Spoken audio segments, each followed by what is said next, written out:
अगर आप एकदम शुरुआत से इंग्लिश सीखना चाहते हैं तो इस टॉपिक को सीखे बिना इंग्लिश सीखना इम्पॉसिबल है। क्यों? क्योंकि ये टॉपिक इंग्लिश का लगभग 50 to 60% कवर करता है। क्या आप जानते हैं कि इंग्लिश एक इतनी इजी लैंग्वेज है जिसमें बहुत सिंपल इंग्लिश बोली जाती है। आप किसी भी बड़े एक्टर का या किसी भी बड़े इंसान का इंटरव्यू उठा के देख लीजिए, आप देखना ना, उसमें एकदम सिंपल सेंटेंसेस बोले जाते हैं, बट वहां पर बस वो लोग थोड़ी सी अच्छी वोकेबलरी यूज कर लेते हैं, थोड़े अच्छे फ्रेजेस यूज कर लेते हैं, तो आपको लगता है कि हमसे तो कुछ बनता ही नहीं है। बट 50 to 60% इंग्लिश इज बहुत सिंपल, बहुत इजी। उसमें सिर्फ ये इस वर्ब का यूज होता है। अगर आप इसको सीख जाते हो तो ट्रस्ट मी, आप 50 to 60% इंग्लिश पे आपने समझ लो कंट्रोल पा लिया। तो बेसिकली हम क्या सीखने वाले हैं? हम इस वीडियो में सीखने वाले हैं वर्ब टू बी। ये ऐसा टॉपिक है ना जो पहली क्लास से लेकर आपको एकदम प्राइमरी लेवल पर ही सिखा दिया जाता है, बट आपको पता ही नहीं होता कि इस टॉपिक का यूज क्या है, उसको डेली लाइफ में कैसे यूज करना है, और इसको आप एकदम प्रैक्टिस में नहीं ला पाते हो ना, अपनी लाइफ में यूज नहीं कर पाते हो ना, तो आपको पता ही नहीं चलता कि आपने पढ़ा क्या है, आपसे बनता क्या क्या है, यानी इस टॉपिक का पोटेंशियल क्या है, वो आप कभी समझ ही नहीं पाते हो। आप अपनी लाइफ में किस तरीके के सेंटेंसेस बोलते हो? आप ऐसा बोलते हो ना, चाय बहुत गर्म है, या चाय गर्म थी, बच्चे भूखे थे, ये मेरे भाई का फ्रेंड है, उसके दोस्त बहुत बिजी हैं, मेरे पापा आर्मी में थे। इस तरीके के सेंटेंसेस ना, आप ये सारे सेंटेंसेस बना सकते हो अगर आप वर्ब टू बी सीख लेते हो। वर्ब टू बी यानी क्या सीखना है हमको? बेसिकली हमको सीखना है is, am, are, was, were, will be, being, been, ये सीखना है। तो अब बी और ये, इसमें क्या कनेक्शन है? एक तरफ मैं बोल रही हूँ कि हमें वर्ब टू बी सीखना है, दूसरी तरफ मैं बोल रही हूँ कि हमें ये सब सीखना है। मतलब क्या? आपको पता है ये एक ऐसा टॉपिक है ना जो मुझे अच्छी खासी लैंग्वेज जब बन भी जाती थी, मतलब इंग्लिश मुझसे काफी हद तक बन भी जाती थी, तब भी मुझे नहीं पता था कि ये मैंने पढ़ लिया है, वर्ब टू बी क्या है, मतलब इतना कंफ्यूजन। पर मैंने काफी रिसर्च के बाद ये समझ लिया ये टॉपिक है क्या। तो आपको इस वीडियो में, मतलब मैंने जो बहुत बहुत मेहनत से सीखा वो मैं आपको इस वीडियो में सिखा दूंगी। अगर आप एंड तक इस वीडियो में बने हुए हैं तो ट्रस्ट मी, आप बहुत कुछ सीखने वाले हैं आज। अगर मैं इतना कॉन्फिडेंस से बोल रही हूँ तो आप समझ सकते होगे कि इस वीडियो में कुछ तो बात होगी, है कि नहीं? तो चलिए आगे बढ़ते हैं। तो चलो आप मुझे एक बात बताओ कि आपने बचपन में इस तरीके के सेंटेंसेस पढ़े हैं कि नहीं? I am a student, I am a doctor, she is a teacher, इस तरीके के सेंटेंसेस पढ़े हैं ना? I am happy, she is Ashvi, वो आश्वी है। वी आर फ्रॉम केरला, हम केरल से हैं। He is a doctor, they are strong, वो मजबूत है। This is a bag, these are cats, I was in the market, we were angry. इस तरीके के हमने सेंटेंसेस पढ़े हैं ना, है ना? ये बिल्लियां हैं, जैसे this is a pen, these are pens, those are cats, ये सब पढ़ा है कि नहीं? तो ये जो आपने पढ़ा है ना, ये वर्ब टू बी का पार्ट है। आपको पता था क्या? नहीं ना? फिर क्या हुआ? तो हमने बेसिकली क्या पढ़ा था? आई एम, यानी हमने क्या पढ़ा था? ये सारे वर्ब्स हमने यहाँ पे पढ़ लिए थे। क्या? एम पढ़ा हमने, I am happy, she is Ashvi, we are from Kerala, he is, यानी हमने कुल मिला के इज एम आर पढ़ा था, है ना? इज एम आर पढ़ा था। फिर जब हम थोड़ा आगे बढ़े, हमें इंग्लिश सीखने का भूत सवार हुआ, तो हमें किसी ने बोला कि भाई टेंसेस भी सीख लो, बिना टेंसेस के तो सीखना संभव नहीं है। ये मैं खुद ही बोलती हूँ कि बिना टेंसेस को सीखे इंग्लिश बोलना इज इम्पॉसिबल। यानी इस टॉपिक के बाद अगर कोई सेकेंड मोस्ट इंपॉर्टेंट टॉपिक है इंग्लिश का तो वो है टेंसेस। ठीक है? तो जब हमने ये सब सीख लिया तो मुझे लिटरली नहीं पता था कि ये क्या है। हमने ये सब पता था मुझे, दिस दैट दीज दो, ये सब सीख लिया था, इज एम आर सब सीख लिया था, पर मुझे पता नहीं था कि वर्ब टू बी है, मतलब बी का पार्ट है। ठीक है? फिर जब हम आगे बढ़े तो हमने टेंसेस पढ़े। ठीक, तो टेंसेस में हमने क्या पढ़ा था, किस तरीके के सेंटेंसेस पढ़े थे? तो हमने पढ़ा था कि इज एम आर का यूज करके हम वर्ब, जो मेन वर्ब है उसका आईएनजी फॉर्म लिखते हैं ना, तो प्रेजेंट कंटिन्यूअस या पास्ट कंटिन्यूअस टेंस बनता है ना? जैसे I am going to market, तो हम एम लिखते थे, फिर ये लगा के मेन वर्ब में आईएनजी लगा देते थे, तो ये सेंटेंस बन जाता था। तो इसका मतलब हो जाता था मैं बाजार जा रहा हूं, यानी कंटिन्यूअस, कोई काम चल रहा है वाले सेंटेंसेस बनते थे, है ना? ऐसा होता था ना? फिर कैसे, जैसे शी इज स्टडिंग, इज लगाते थे, मेन सब्जेक्ट, क्या फॉर्मूला क्या होता था? प्रेजेंट कंटिन्यूअस टेंस का फॉर्मूला क्या है बताओ जल्दी? पहले सब्जेक्ट लगता है, फिर इज या एम या आर लगता है, फिर मेन वर्ब लगता है, ठीक है, वर्ब का फर्स्ट फॉर्म, उसमें आईएनजी लगा देते हैं, फिर क्या लगता है, फिर ऑब्जेक्ट और बाकी पार्ट ऑफ द सेंटेंस आता है। इसका मतलब हो जाता है कंटिन्यूअस वाले सेंटेंसेस, जैसे he is flying the kite, वो पतंग उड़ा रहा है, ही इज फ्लाई में आईएनजी लगा दिया और बाकी का सेंटेंस बनता था ना ऐसा। जैसे ये they are planning to go, वो जाने की योजना बना रहे हैं, आई एम थिंकिंग, थिंक में आईएनजी लगा दिया अबाउट। तो मेरा कहने का मतलब ये है कि जब हमने टेंसेस पढ़े तो present continuous, past continuous, future continuous वाले सेंटेंसेस पढ़े तो हमको ये लगा कि is am are, was were आएगा, उसके बाद वर्ब का फर्स्ट फॉर्म, फिर आईएनजी, ठीक है, फिर ये मतलब कंटिन्यूअस वाली बन गई सेंटेंसेस, ठीक है, जिसमें कोई काम हो रहा है। फिर मैं अक्सर देखती थी वर्ब टू बी, तो मुझे लगता था टू बी वर्ब मुझसे नहीं बनता है। आपको भी ऐसा लगता है ना? फिर हमको पता है कि इज एम आर वाले सेंटेंसेस आएंगे और वहां पर वर्ब के फर्स्ट फॉर्म में हम आईएनजी लगा देंगे और लगातार वाला काम बन जाएगा, लगातार वाला सेंटेंस बन जाएगा, ठीक। पर फिर जब वो सेंटेंसेस हमने पिछले वाली सेंटेंसेस पढ़े तो मुझे फिर लगा कि इसमें जब हम इज एम आर लगा रहे हैं तो हम वर्ब का फर्स्ट फॉर्म तो है ही नहीं, तो उसमें आईएनजी है ही नहीं, तो ये सेंटेंसेस गलत हैं क्या? फिर वो गलत है क्या? मतलब टोटल कंफ्यूजन, मतलब आई वॉज लिटरली कंफ्यूज कि what kind of sentences are right, ये सही है कि वो सही है। तो हम उसमें भी इज एम आर, इसमें भी इज एम आर यूज कर रहे हैं, तो ये कैसे? इज एम आर का तो रूल यही है कि वर्ब का फर्स्ट फॉर्म उसमें आईएनजी लगेगा। अगर आपने सच में इंग्लिश सीखने की कोशिश की है और अगर आप actually you are into learning English ना, तो आपको ये कंफ्यूजन तो दिमाग में आया ही होगा। अगर नहीं आया है तो may be you are not doing it in right way, और may be you are more intelligent than me or a lot of students, right? तो अगर आपको ये दिमाग में confusion आया ना, तो ये टॉपिक मैं आपके लिए हमेशा के लिए क्लियर करने वाली हूँ, ठीक है? तो बेसिकली ये जो confusion है ना, इसका solution छुपा हुआ है verb to be के अंदर। तो verb to be क्या होता है? verb to be क्या है? अच्छा, बी बताओ मैं आपको, चलो एक मैं बात बताती हूँ। जैसे कोई भी वर्ब्स होते हैं, कोई भी वर्ब है उसका मीनिंग होता है और उनके फर्स्ट सेकेंड थर्ड फॉर्म होते हैं ना, ठीक। जैसे हमारे पास एक वर्ब है गो, ठीक, ये गो है वर्ब जिसका मतलब क्या होता है? जाना। गो का मतलब होता है जाना। इसका सेकेंड फॉर्म होता है वेंट, ठीक, गो वेंट। फिर आता है गॉन, इसका थर्ड फॉर्म। इसका आईएनजी फॉर्म आता है गोइंग, ठीक है, और इसका फिफ्थ फॉर्म क्या आता है? गोज, ठीक। तो कौन सा फॉर्म हुआ? ये फर्स्ट हुआ, ये सेकेंड फॉर्म हुआ वर्ब का, ये थर्ड फॉर्म हुआ, ये आईएनजी फॉर्म हुआ, और ये हुआ फिफ्थ फॉर्म, ईएस फॉर्म हुआ ना। यानी एक नॉर्मल वर्ब के इतने टाइप्स होते हैं, 5 फॉर्म होते हैं, राइट। वैसे ही कोई और बोलो ड्रिंक, या चलो एक और राइट बोल दो, राइट, रोट, रिटर्न, फिर राइटिंग, राइट, इस तरीके से होते हैं कि नहीं वर्ब के फॉर्म। तो देखो, चलो यहाँ पे मैंने लिखी हुई है चार्ट। जैसे ड्रिंक है, ड्रिंक, ड्रैंक, ड्रंक, ये फर्स्ट फॉर्म, ये सेकेंड फॉर्म, ये थर्ड फॉर्म, ये फोर्थ फॉर्म और ये फिफ्थ फॉर्म वर्ब के। तो ड्रिंक मतलब पीना, ड्रैंक, ठीक है, ड्रंक, ड्रिंकिंग, ड्रिंक्स, 5 फॉर्म हुए। वैसे ही फ्लाई मतलब उड़ाना, फ्लू, फ्लोन, तीनों फॉर्म हो गए। फ्लाइंग, इसका आईएनजी फॉर्म या प्रेजेंट पार्टिसिपल भी बोलते हैं, या फ्लाइज, ठीक है। वैसे ही राइट, रोट, रिटर्न, यानी हर एक वर्ब के नॉर्मली 5 फॉर्म होते हैं जिनको हम यूज करते हैं। इतना तो आपको पता है ना, ठीक है। तो वैसे ही ये जो वर्ब टू बी होता है ये भी एक नॉर्मल वर्ब है। जैसे ये वर्ब है, ये वर्ब है, ये है, ये है, ये गो, वेंट, गॉन, कम, केम, कम, कमिंग, कम, कम्स। तो ये जैसे नॉर्मल वर्ब्स है ना, क्रियाएं हैं, वैसे ही वर्ब टू बी भी एक क्रिया है। बी, ठीक है, ये बी, इसका मतलब होता है होना। जैसे इन वर्ब्स का मतलब है नॉर्मल, ये पीना, उड़ाना, लिखना, जाना, आना, वैसे ही बी का मतलब होता है होना। कोई काम या कोई चीज या कोई व्यक्ति का होना, एग्जिस्ट करना, उसका प्रेजेंट होना, ये होता है होना, बी का मतलब। तो जैसे इन वर्ब्स के फॉर्म हैं तो वैसे बी का भी तो फॉर्म होना चाहिए ना।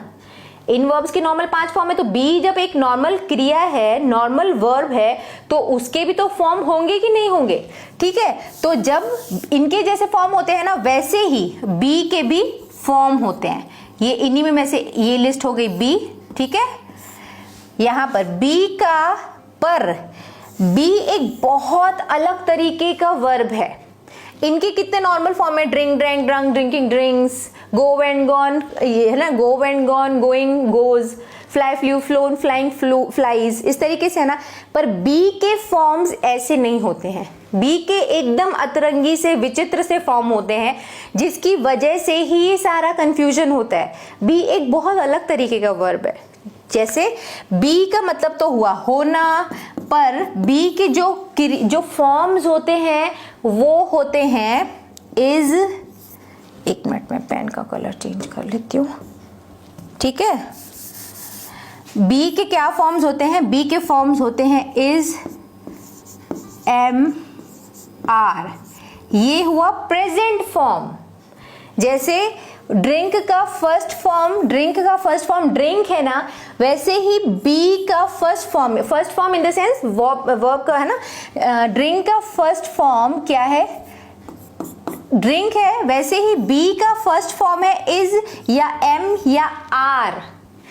इसका आगे सेकेंड फॉर्म क्या है, वॉज या वर। कैन यू बिलीव, किसी वर्ब के ऐसे भी फॉर्म्स हो सकते हैं। यानी बी का जो बेस फॉर्म है, बेस, इनको हम बेस फॉर्म बोलते हैं। बेस फॉर्म मतलब पहला, फर्स्ट फॉर्म। तो बी का जो फर्स्ट बेस फॉर्म है वो होता है या तो बी या फिर इज एम आर। मतलब इसका जो फर्स्ट फॉर्म होता है वो होता है इज एम आर। यानी प्रेजेंट में हमको बी वर्ब को यूज करने के लिए इज या एम या आर लिखना पड़ता है। इज या एम या आर वो डिपेंड करता है कि सब्जेक्ट क्या है। अगर आई है तो हम उसके साथ एम यूज करते हैं, थर्ड पर्सन सिंगुलर नंबर है तो फिर इज यूज करते हैं, और अगर प्लूरल नंबर है यानी वी, यू, दे या कोई भी प्लूरल नंबर है तो हम वहां पर आर यूज करते हैं। ये सब तो मैं आपको आगे अभी बताने वाली हूँ। तभी मैंने आपको ये बोला कि ये वीडियो बहुत बहुत बहुत इंपॉर्टेंट है। अगर इसको आप बहुत ध्यान से देख रहे हो, बहुत अच्छे से समझ रहे हो ना, तो लगभग आपने समझ लो 50 to 60 इंग्लिश पर मास्टरी कर ली। बहुत यूजफुल सेंटेंसेस इससे बनते हैं, ठीक है। तो समझ में आ गया। बी का जो फर्स्ट फॉर्म है वो है इज, एम या आर। इसका जो सेकेंड फॉर्म है वो है वॉज या वर। इसका जो फ्यूचर यानी हमको प्रेजेंट में अगर ये यूज करना है तो हमको लिखना पड़ेगा ये। पास्ट फॉर्म अगर हमें लिखना है था, थे वाले सेंटेंसेस तो हमको लिखना पड़ेगा ये।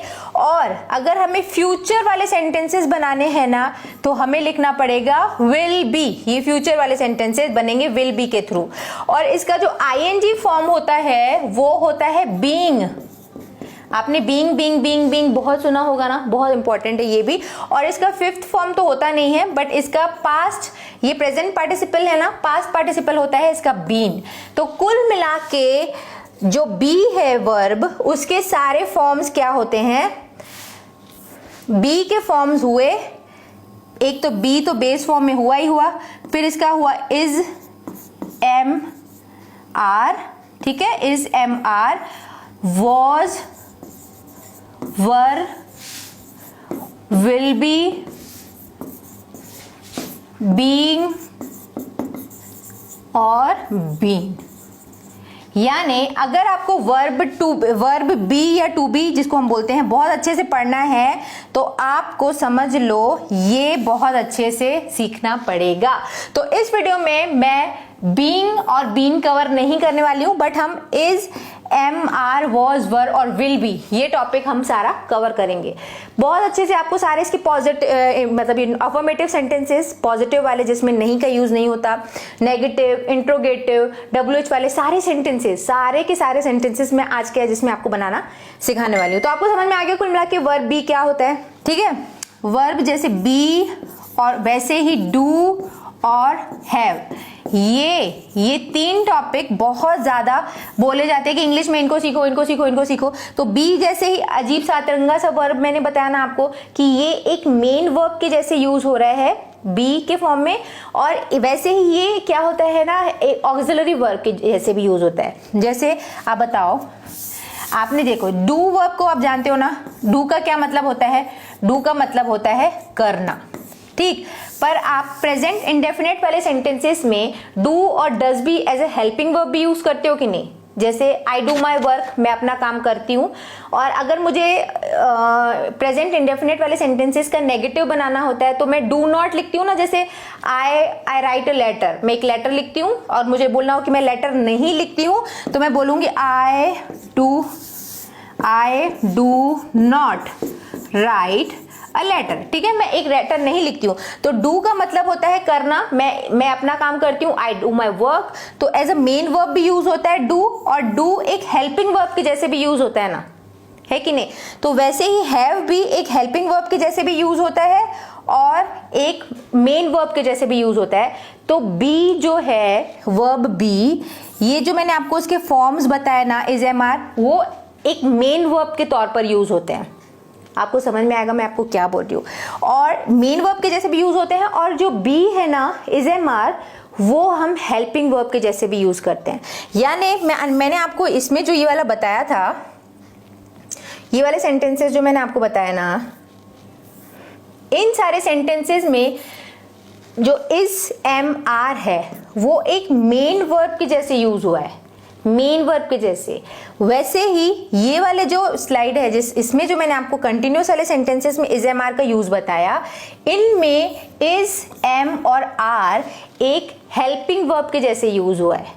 ठीक है, तो जब हम इज एम आर को हेल्पिंग वर्ब के जैसे यूज करते हैं ना प्रेजेंट कंटिन्यूस टेंस में, वहां पर हमको इस वाले में यानी मेन वर्ब का आईएनजी फॉर्म लिखते हैं और वो कंटिन्यूटी वाले सेंटेंसेस बनते हैं जिनमें काम हो रहा है। बट जो मैंने आपको पहली स्लाइड बताई, उनमें जो वर्ब है, बी वर्ब है, इज एम आर है, वो एक मेन वर्ब के जैसे यूज होता है। इसीलिए हम वहां पर हमको मेन वर्ब में आईएनजी नहीं लगाना पड़ता। आपको समझ में आया कि मैं आपको क्यों बोल रही थी कि मुझे आज तक समझ में नहीं आया था कि हो क्या रहा है? ये इसीलिए ऐसा था ना, क्योंकि बहुत कंफ्यूजिंग है। कई लोगों को नहीं पता होता है कि बी का is am are present form है, उसका सेकेंड फॉर्म है वॉज वर, उसका फ्यूचर फॉर्म है विल बी। तो यानी बी वर्ब जब हम उसको मेन वर्ब के जैसे यूज करते हैं तो हमको ये सारे फॉर्म्स लिखने पड़ते हैं इज एम आर।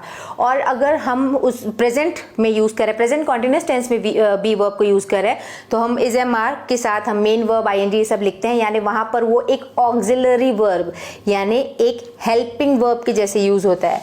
तो कुल मिला के जो ये वर्ब टू बी है, इसके दो फॉर्म होते हैं। एक होता है एक एज ए मेन वर्ब के जैसे यूज होता है, और दूसरा हेल्पिंग वर्ब या फिर जैसे हम ऑक्सिलरी वर्ब भी बोलते हैं, ये वैसे यूज होता है। ठीक है, तो ये as a helping verb present continuous tense में यूज होता है, राइट? और एज अ मेन वर्ब ये जो हम नॉर्मल सिंपल सेंटेंसेस पढ़ रहे हैं वहां पर यूज होता है। So hope I am clear. आगे बढ़ते हैं, देखते हैं नेक्स्ट आगे। ठीक है, तो ये वर्ब टू बी का मैंने डिवाइड आपको बता दिया था। ये प्रेजेंट, पास्ट और फ्यूचर में कैसे यूज होता है। As is am are present के जो मेन जिस फॉर्म में यूज होता है, प्रेजेंट का फॉर्म है इज एम आर। पास्ट में ये वॉज और वर्ब के जैसे यूज होता है, और फ्यूचर में हम will be helping verb use करते हैं वर्ब टू बी का। तो वर्ब टू बी का ये, और हम बीइंग और बीन इस वीडियो में कवर नहीं करने वाले हैं। तो अभी तक का आई थिंक आपको लेसन समझ में आ गया है। अगर मैं बहुत ज्यादा डिटेल में चली गई हूं, अगर आपको नहीं समझ में आया तो आप थोड़ा सा पीछे जाइए, फिर से सुनिए मैं आपको क्या बोल रही हूँ, क्योंकि हो सकता है कई बार इनफैक्ट मैं बहुत ज्यादा डिटेल बताने के चक्कर में ना बहुत ज्यादा डिटेल बता देती हूँ। तो I don't know if I am clear और नॉट। आपको सब समझ में आया कि नहीं आया तो आप नीचे कमेंट सेक्शन में मेंशन करिएगा। अगली बार से मैं थोड़ा सा कम बता दिया करूंगी। चलिए आगे बढ़ते हैं। ठीक है, तो टू बी वर्ब के कितने फॉर्म होते हैं? प्रेजेंट, पास्ट और फ्यूचर। प्रेजेंट के वर्ब्स जो होते हैं वो है इज एम आर, ये पास्ट का जो फॉर्म है वो वॉज वर, और विल बी फ्यूचर का। ठीक है, तो ये आपको पता है कि इज का मतलब होता है, एम का मतलब हूं, आर का मतलब है क्या है। ठीक, आगे बता रही हूं मैं आपको। खैर, तो ये मैंने पूरा चार्ट आपके लिए बनाया हुआ है। इसको अगर आप बहुत ध्यान से देख रहे हैं ना तो आपको सब समझ में आ जाएगा। तो प्रेजेंट मतलब क्या? प्रेजेंट मतलब वो सारे सेंटेंसेस जिनमें कोई काम हो रहा है ना, यानी आज अभी है। जैसे वो मेरा भाई है, मैं खुश हूँ, वो दुखी हैं, तो है हूँ, इस तरीके के सेंटेंसेस जिनके लास्ट में है या हूँ या है आता है, वो प्रेजेंट के सेंटेंसेस कहलाते हैं। तो उनमें हमको यूज करना है इज, एम या are, depending on the subject. जैसे प्रेजेंट में मैंने लिखा हुआ इज एम आर, तो आई का मतलब तो मैं होता है, तो आप सभी को पता है कि आई के साथ एम यूज होता है, यानी हूं सिर्फ हम आई के साथ ही यूज करते हैं, एम सिर्फ आई के साथ यूज होता है। आई am happy, I am sad, I am a teacher, I am a student, I am a doctor, I M, फिर आपको जो भी सब्जेक्ट बोलना हो आप बोल सकते हो, ठीक है। तो कुल मिला के ये हुआ कि टू बी वर्ब का मतलब या बी वर्ब का मतलब हुआ सब्जेक्ट, जो भी सब्जेक्ट है वो या तो कुछ है, जैसे I am a doctor, I am a teacher, या she is a doctor, she is a teacher, she is happy, she is sad, she is my friend, she is my sister's friend, तो वो कुछ है या वो कहीं है। She is in Delhi, she is at market, she is in America. Subject जो है या तो कहीं है या कुछ है, यानी किसी सब्जेक्ट का स्टेट ऑफ बीइंग वो कहाँ है या वो क्या है बोलने के लिए हम टू बी वर्ब का यूज करते हैं। तो बी का मतलब तो होता है होना, तो मैंने बोला आई एम हैप्पी मतलब मैं खुश हूं, तो बी का मतलब होना हुआ ना, मैंने ये बोला मैं खुश हूं, तो मतलब हुआ हमने बी का प्रेजेंट मतलब एक मेजर फॉर्म यूज किया, उसको एज ए हेल्पिंग वर्ब थोड़ी यूज किया। मैंने बोला अगर मैं अमेरिका में हूं, आई एम इन अमेरिका, ठीक है, तो मैंने ये बोला कि मैं कहाँ हूं, मैं अमेरिका में हूं, तो मेरे स्टेट ऑफ बीइंग की बात हो रही है, मैं कहाँ हूं, मेरे एग्जिस्टेंस की बात हो रही है, तो यहाँ बी का एक मेजर प्रेजेंट फॉर्म यूज हो रहा है, तो इसका मतलब ये हुआ कि be as a main verb इस इन सेंटेंसेस में यूज हुआ है ना। जैसे I am a student, subject के कुछ होने की बात हो रही है, वो कुछ है, क्या है, ही इज और शी इज और आई एम अ स्टूडेंट, तो यहाँ पर बी का एक मेन फॉर्म यूज हुआ है, फर्स्ट फॉर्म यूज हुआ है, तो इसीलिए यहाँ पर जो एम है ये एक मेन वर्ब है, इसीलिए यहाँ पर एम एक हेल्पिंग वर्ब नहीं है। हम जब प्रेजेंट कॉन्टिन्यूअस में इज एम आर का यूज करते हैं तो वहां पर वो हेल्पिंग वर्ब क्यों होते हैं, ये बात मुझे बहुत लेट समझ आई, इसीलिए मैं आपको बहुत ध्यान से समझा रही हूँ। यहाँ पर बी का एक फॉर्म ऐसा यूज हुआ है जिसमें किसी चीज या किसी व्यक्ति के कुछ या कहीं होने की बात है, बी का मतलब तो होना होता है ना, तो इन सेंटेंसेस में इसीलिए इज एम आर एक मेन वर्ब है। कई लोगों को समझ में नहीं आता कि इनमें मेन वर्ब कहाँ है, इज एम आर तो हमको यही पता है कि हेल्पिंग वर्ब होते हैं, तो हमको लगता है ना इसमें इज क्या है, मेन वर्ब, तो हम कंफ्यूज हो जाते हैं कि इज तो हेल्पिंग वर्ब होता है, तो इज यहाँ पे मेन वर्ब हुआ कैसे, इज का मतलब कोई क्रिया तो होती नहीं है, और हमको तो यही पता है ना कि वर्ब मतलब कोई क्रिया, या वर्ब मतलब कोई काम होना, या कोई काम हो रहा है, कोई काम, तो यहाँ पर तो एम मतलब कोई क्रिया होती नहीं है, तो इसलिए हमको समझ ही नहीं आता कि बी वर्ब है क्या। तो बी वर्ब का मतलब हुआ होना, और एम या आई एम हैप्पी मैं खुश हूं, तो मेरे कुछ होने की बात हो रही है ना, होने की, इसीलिए बी के एक फॉर्म के तौर पे एम यूज हुआ है, तो इसीलिए वो मेन वर्ब है। So hope I am clear, ठीक है। तो यहाँ पर जो आई है, आई के साथ क्या वर्ब का कौन सा फॉर्म यूज होता है, एम। जैसे आई एम अ स्टूडेंट, मैं एक विद्यार्थी हूं, I am at home now, मैं घर पर हूं, तो इसीलिए यहाँ पर क्या यूज हुआ, आई के साथ एम यूज हुआ, और एम ये पूरा इसका प्रेजेंट फॉर्म यूज हुआ, और ये यहाँ पर इस तरीके के सेंटेंसेस बने। क्लियर, मैं अभी घर पर हूं, I am at home now. तो वैसे ही इज कहाँ पे यूज होता है, इज यूज होता है ही, शी, इट या नेम, या कोई भी singular number, third person singular number. He is my friend, he is happy, he is at home now, he is at market now, he is my sister's friend। तो he या she या it ही मतलब लड़के के लिए use होता है ना, वह, she लड़की के लिए यूज होता है, वह यूज होता है नॉन लिविंग ऑब्जेक्ट्स के लिए, यानी आपको किसी निर्जीव वस्तु के लिए जब बोलना हो, चेयर, कुर्सी, या किसी एनिमल के लिए बोलना हो जिनका जेंडर आपको नहीं पता, या किसी पक्षी की आप बात कर रहे हो, वहां पर इट यूज होता है, उनके साथ भी इज का यूज होता है। और या फिर किसी का नाम हो जैसे राहुल, या कोई भी singular person, singular number third person, ठीक है, तो इनके साथ इज का यूज होगा। Rahul is my friend, my brother is kind, third person singular number है ना, माई ब्रदर, ये क्या है, ही नहीं है, शी नहीं है, इट नहीं है, किसी का नेम भी नहीं है, थर्ड पर्सन मतलब क्या हुआ, आपके और मेरे अलावा जब भी कोई तीसरा इंसान की बात होती है तो वो थर्ड पर्सन कहलाता है।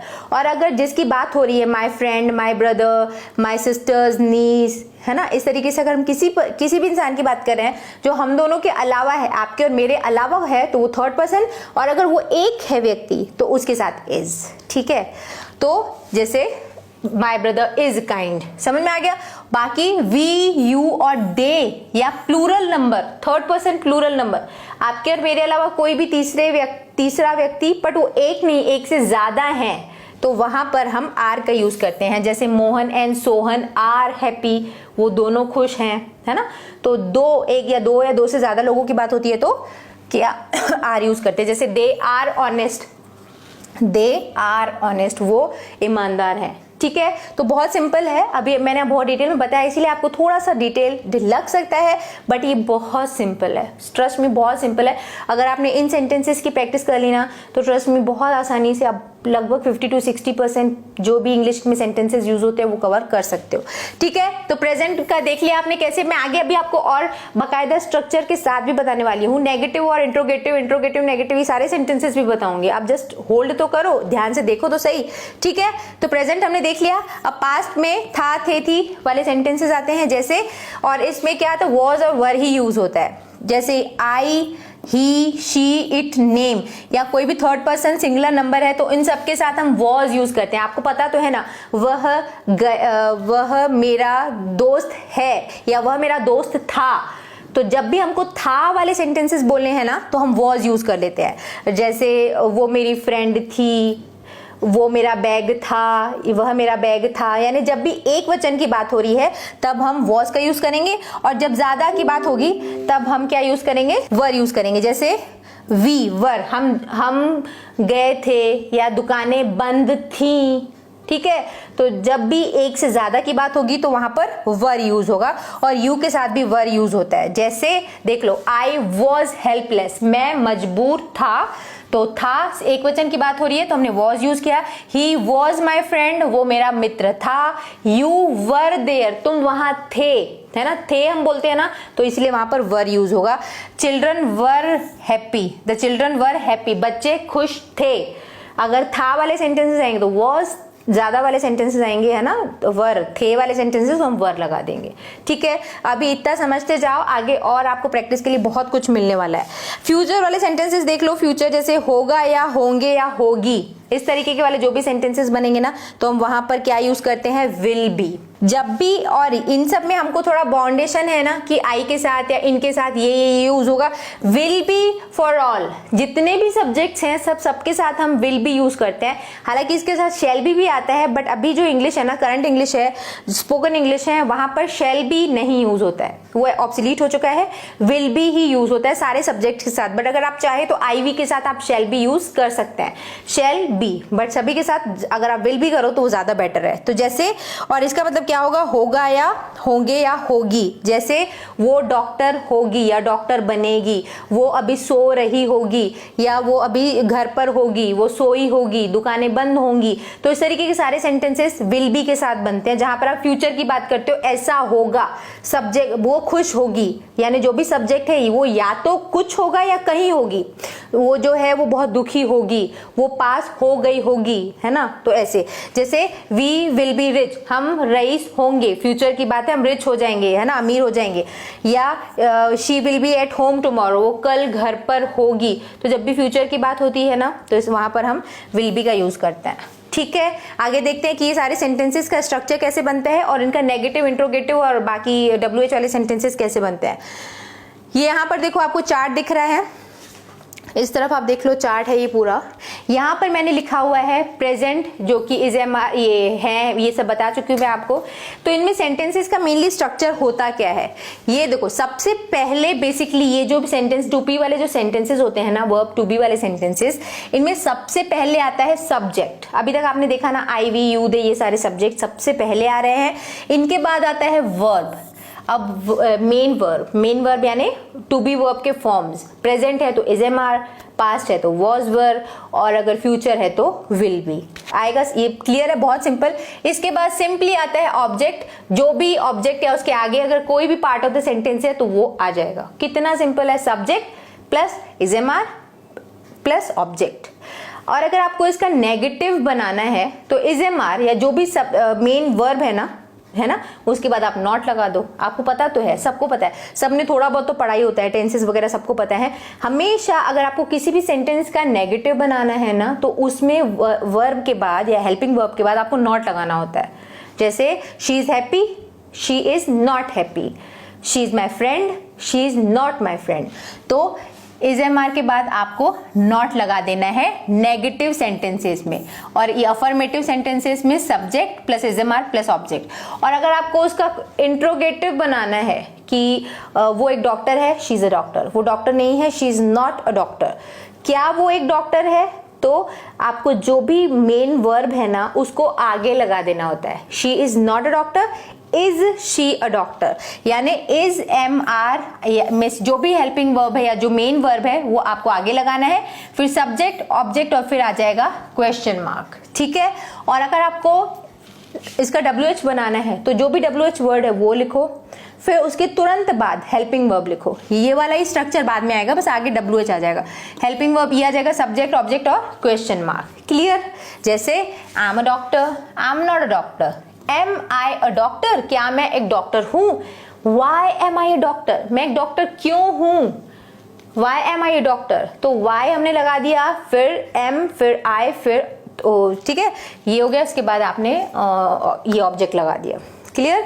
वैसे ही आपको ये वाले सेंटेंस अगर आपको ये स्ट्रक्चर समझ में आ गया तो ये भी सेम है, subject plus was verb plus object, subject plus was verb plus not, ये मैंने नॉट यहां पर नहीं लिखा है। ठीक है, तो इधर नॉट आएगा, फिर आएगा ऑब्जेक्ट, इसके बाद नेगेटिव बनाने के लिए। फिर आपको ये अगर इंट्रोगेटिव बनाना है तो वॉज वर्ब आगे आ जाएगा, सब्जेक्ट और फिर आएगा यहाँ पर ऑब्जेक्ट क्वेश्चन मार्क। फिर WH वाले सेंटेंसेस, फिर WH वाले बनाने हैं तो WH word, was word, subject and object and question mark. जैसे हमको अगर यही वाले इसी आई एम अ डॉक्टर, मैं एक डॉक्टर हूं का ही हमको पास्ट का बनाना है, आई एम अ डॉक्टर का बनेगा I was a doctor, I was not a doctor, was I a doctor, was I not a doctor. अगर आपको नेगेटिव इंट्रोगेटिव दोनों बनाना है तो क्या मैं एक डॉक्टर नहीं थी, was I not a doctor, ये अभी मैंने स्ट्रक्चर आपको बताया नहीं है, वॉज आई नॉट, सब्जेक्ट के बाद नॉट लगा देना, तो वो एक उसका चौथा टाइप बन जाता है इंट्रोगेटिव नेगेटिव। और अगर आपको WH बनाना है तो सबसे पहले WH वर्ड, जो भी जैसे मैं एक डॉक्टर क्यों थी, वाई, फिर इसके बाद आएगा हेल्पिंग वर्ब या जो इसमें तो main verb, why was I a doctor, मैं एक डॉक्टर क्यों थी। क्लियर। सिमिलरली फ्यूचर के सेंटेंसेस बनेंगे, जैसे सब्जेक्ट प्लस विल बी, सब हेल्पिंग वर्ब बस बदलता है या जो मेन वर्ब है वो बदलता जाएगा, स्ट्रक्चर सेम ही रहेगा, subject will be object, subject will be not object, फिर विल आएगा। यहां पर देखो इस वाले वर्ब में दो वर्ड्स है ना, तो विल भी पूरा आगे नहीं आता है, विल बस आगे आएगा, विल फिर सब्जेक्ट फिर बी आता है, सब्जेक्ट के बाद फिर बी आएगा और बाकी remaining part of the sentence आ जाएगा।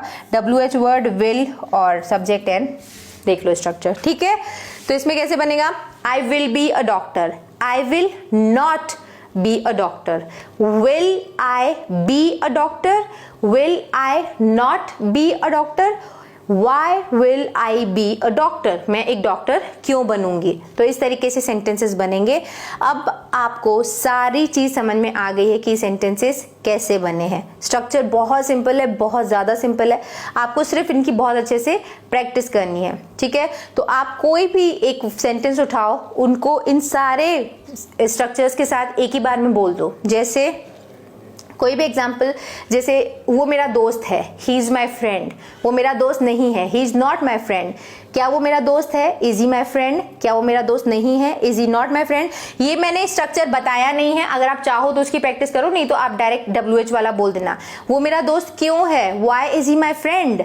ठीक है, वो मेरा दोस्त था, ही वॉज माई फ्रेंड, वो मेरा दोस्त नहीं था, he was not my friend, वो मेरा दोस्त, क्या वो मेरा दोस्त था, वॉज ही माई फ्रेंड, वो क्या वो मेरा दोस्त नहीं था, was he not my friend, वो मेरा दोस्त क्यों था, why was he my friend, वो मेरा दोस्त होगा, he will be my friend. वो मेरा दोस्त नहीं होगा, he will not be my friend.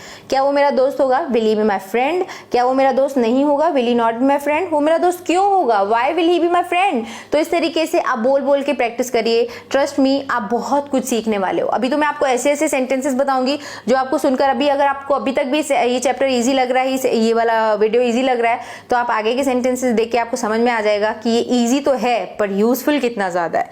ठीक है, आगे समझ में देखो आगे क्या है। आगे ये मैंने सारे आपको आपकी सिर्फ प्रैक्टिस के लिए ये दिया हुआ है सेंटेंसेस। देख लो ये सारे सेंटेंसेस, तुम जल्दी में हो वो मेरे पीछे है, तुम एक जाल में हो वो मेरा भाई जैसा है, ये सारे सेंटेंसेस इसी स्ट्रक्चर को लेके बने हुए हैं। तो यही तो सारे सेंटेंसेस है ना जो 50 to 60% इंग्लिश कवर कर रहे हैं, है कि नहीं। जैसे तुम जल्दी में हो, यू आर इन अ हरी, तुम जल्दी में हो, वो मेरे पीछे है, ही इज आफ्टर मी। तुम एक जाल में हो, you are in a trap, वो मेरे भाई जैसा है, he is like my brother to me, he is like a brother to me. ये पानी पीने लायक है, this is a drinkable water. तुम बेहद खूबसूरत हो, यू आर गॉर्जियस, है ना। तो देखो यू आर गॉर्जियस यानी ही इज अ डॉक्टर, यानी हम नाउन तो यूज करते हैं, नाउन तो आपको पता है ना, व्यक्ति, वस्तु, स्थान, शहर, इन सब के नामों को तो हम नाउन बोलते हैं।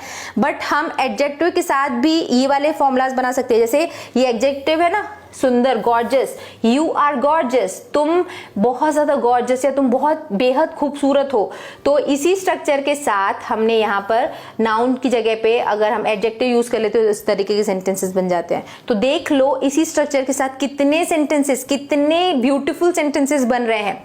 जैसे वो मुसीबत में है, ही इज इन ट्रबल, वो ये मेरी जिम्मेदारी है, दिस इज माई रिस्पॉन्सिबिलिटी।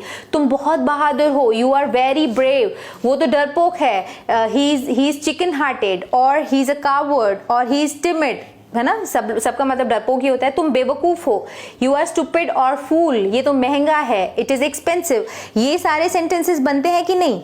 तो ये सारे बी वर्ब से बने हुए हैं जिनमें इज एम आर का यूज हुआ है या वॉज वर, ये तो सारे प्रेजेंट के सेंटेंसेस हैं। इन्हीं सबको आपको पास्ट में बनाना है और इन्हीं सबका आपको नेगेटिव, इंट्रोगेटिव, प्रेजेंट, पास्ट और फ्यूचर में बनाना, और इन्हीं सबको आप बोल बोल के प्रैक्टिस करना, और इन्हीं सबको आप सिर्फ इनका मैंने प्रेजेंट फॉर्म दिया है ना अफर्मेटिव, आप नेगेटिव, इंट्रोगेटिव, इंट्रोगेटिव नेगेटिव और WH वाले सबके साथ बनाना। देखना फिर इस वीडियो के एंड में आपसे कितनी इंग्लिश बन रही है, और इन सारे सेंटेंसेस को आप डेली लाइफ में यूज करना। फिर आप मुझे कमेंट सेक्शन में बताना कि वीडियो एक मास्टरपीस है कि नहीं, आपको समझ में आया कि नहीं। खैर आगे देखो, वो मेरा गुलाम है, ही इज माई स्लेव, मैं मौज में हूँ, आई एम फैंटास्टिक, वो तो लालची है, ही इज ग्रीडी, वो मुझसे गुस्सा है, he is angry with me, वो खुले विचारों वाला है, ही इज ओपन माइंडेड, वो जिद्दी है, stubborn, and so on so on so on so on. ये सारे सेंटेंसेस आप पढ़ो, आप ही के लिए लिखे हैं मैंने, है ना। मैं चाहती तो नहीं लिखती, आपको बोल देती थी प्रैक्टिस कर लो, बट मैं चाह रही हूँ कि ये टॉपिक को लेकर आप बहुत ज्यादा क्लियर हो जाओ, तभी हम आगे जब पढ़ेंगे ना तो आपको और चीजें अच्छे से समझ में आने वाली है।